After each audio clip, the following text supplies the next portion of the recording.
कई साल पहले मैं एक कंपनी में काम करता था। वहां से मेरी छुट्टी रात के 11 बजे होती थी। लगभग उस कंपनी से मेरे 1 किलोमीटर दूर चलकर एक बस स्टॉप आता था। वहां पर आखिरी बस रात के 12 बजे आती थी। मेरी बस वाले से अच्छी जान पहचान थी, अच्छी बातचीत भी थी, क्योंकि कई साल से मैं उसी बस में बैठता था। वो बस पूरी तरीके से खाली रहती थी। हो सकता था कभी कभार एक आध लोग बैठे रहते थे।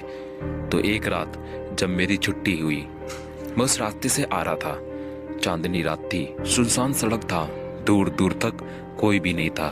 मुझे पैदल चलते हुए अभी से 5 मिनट ही हुआ था। लगभग 11:05 हो रहा था।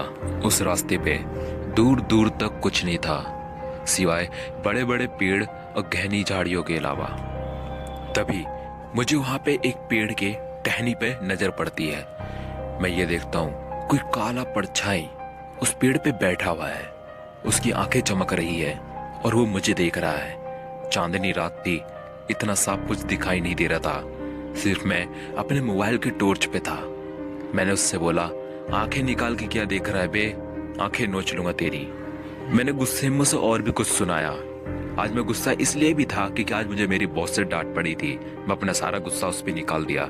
फिर इतना बोलने के बाद मैं वहां से अपने घर की तरफ चलने लगा, आई मीन बस स्टॉप की तरफ। चलते चलते बहुत देर हो गई। बस मैं बस स्टॉप की तरफ पहुंच ही रहा था। लगभग बस स्टॉप यहाँ से 5 मिनट की दूरी पर ही था। मुझे ऐसा लग रहा था कि कोई मेरा पीछा कर रहा है। मैंने पीछे मुड़ के देखा, वही काली परछाई जो कुछ देर पहले मुझे दिखाई दी थी, जिसपे मैंने अपना सारा गुस्सा उतार दिया था। मुझे लगा कि ये कोई जेब कतरा मेंटल साइको होगा जो मेरा पीछा कर रहा है, पर मैं उससे नहीं डरता। ये सब बातों को छोड़ के मैं अपनी मंजिल की तरफ चल रहा था। फिर मैंने 2 मिनट बाद पीछे मुड़ के देखा। वो काली परछाई थोड़ी और करीब आ गई थी मेरी, और वो चली जा रही थी, बिल्कुल नहीं रुक रही थी। वो मेरे पास आ रही थी बहुत दूर। मुझे अब मेरा बस स्टॉप दिखाई देने लगा था। वहां पे एक लड़की भी खड़ी थी। अब मुझे उस परछाई से ज्यादा डर लगने लगा था। मैं भागते भागते बस स्टॉप की तरफ गया। बस स्टॉप के पास थोड़ी रोशनी थी, क्योंकि वहां पे लाइटें भी लगी हुई थी। मैं भागकर जल्दी से बस स्टॉप के पास पहुंच जाता हूँ और वहां पर एक लंबी और गहरी सांस लेता हूँ। जब मैं पीछे मुड़ के देखता हूँ तब वो परछाई गायब हो जाती है। मेरे आंखों के सामने से वो ऐसे गायब हो जाती है।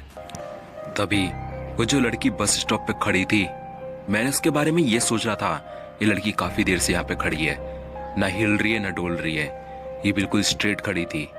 बस आने में अभी 5 मिनट बचा हुआ था।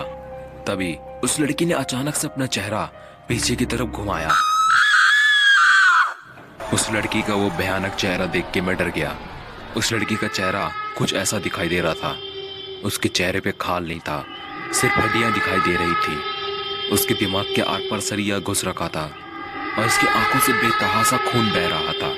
तभी बस की हॉर्न की आवाज सुनाई देती है। मैं पीछे मुड़ के देखता हूँ तो वही बस जिससे मैं अपने रोज घर जाता हूँ, वो बस आ रही है। फिर मैं वापस उस लड़की की तरफ देखता हूँ, वो लड़की वहां से गायब हो जाती है। मुझे वो लड़की दिखाई नहीं देती। फिर बस अपने स्टॉप पे आके रुक जाती है। मैं बस में जल्दी से चढ़ जाता हूँ और खिड़की से मैं ये देखता हूँ कि वो जो लड़की जो कुछ देर पहले मुझे बस स्टॉप पे दिखाई दी थी, वो दूर खड़ी है और वो बार बार परछाई की तरह मुझे दिखाई दे रही थी। वही परछाई जिसे मैंने सबसे पहले डांट लगाई थी और कुछ गलत शब्द कह दिए थे। मैंने आज सबसे बड़ी सीख ले ली कि आज के बाद कभी भी ऊपरी हवाओं से ना ही मैं पंगे लूंगा, ना ही उन्हें मैं कुछ गलत कहूंगा।